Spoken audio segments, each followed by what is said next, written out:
ਦਾ ਕਿੰਨਾ ਕੁ ਹੋਣਾ ਕਿੰਨੀ ਪੂਰੀ ਉਚਾਈ ਹੋਈ ਬੜੀ ਉਚਾਈ ਲੋਕ ਜਿਹੜਾ ਬੰਦਾ ਜਿੰਨਾ ਵੀ ਜਾਂਦਾ ਮੇਰਾ ਮਤਲਬ ਉੱਤੇ ਖੂਨ ਦਾ ਉਹ ਘਸਦਾ ਵੀ ਆਸ ਪਾਸ ਨੀਚੇ ਨੀਚੇ ਨੀਚੇ ਉਹਨੇ ਕੀ ਕਸਣਾ ਵੈਸੇ ਨਹੀਂ ਕਿੰਨਾ ਕੁ ਉੱਚਾ ਹੋਣਾ 20 ਫੁੱਟ ਨਹੀਂ ਨਾ ਹੋਣਾ ਉਸ ਟਾਈਮ ਕਿੰਨੀ ਕਿਹੜੀ ਮਕਦਾਰ ਹੋਣੀ ਹੈ ਉਚਾਈ ਹੋਏਗੀ ਅਖਰੀ ਜਗ੍ਹਾ ਦੀ ਗੱਲ ਕਰ ਉਹ ਜਿਹੜੀ ਪਹਾੜੀ ਨਹੀਂ ਛੋਟੀ अच्छा सलीम साहब तुसी अगर पुरानी हिस्ट्रियां ना शाम दमिश्क वगैरह खोल के देखोगे ना तो जिथे चीज़ां अज ने उस तरह ही वो दसदे ने कि उंज भी अज भी उंज ही चीज़ां इन्हां दियां जिन्नियां भी ने मतलब याद वगैरह उन्नियां ही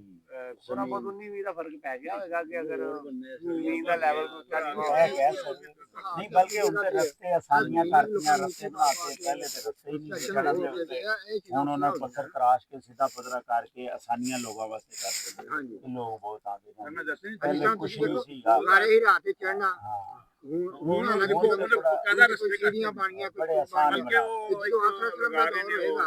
ਉਹ ਮੰਜ਼ਰ ਕੈਸਾ ਹੋਏਗਾ ਕਿੰਨਾ ਉਹ ਮੁਸ਼ਕਲ ਤਰੀਨ ਮੰਜ਼ਰ ਹੋਏਗਾ उदों तो किसी को पता ही नहीं सी लगता कि उत्ते को गया कि नहीं गया कोई पता ही नहीं किधरों जाना है ਰਸਤਾ ਹੀ ਕੋਈ ਨਹੀਂ ਸੀ ਇਹ ਤੇ ਅੱਲਾ ਦੇ ਨਬੀ ਨੂੰ ਵੀ ਪਤਾ ਹੁੰਦਾ ਸੀ ਬਲਕਿ ਉਹ ਅੱਲਾਹ ਤਾਲਾ ਦੱਸ ਦਿੰਦੇ ਸੀ ਜਿੱਥੇ ਅੰਦਰ ਦਾਖਲ ਹੋਣ ਲੱਗਦੇ ਨੇ ਉੱਥੋਂ ਐਸਾ ਕਰਕੇ ਥੱਲੇ ਦੇਖੀਏ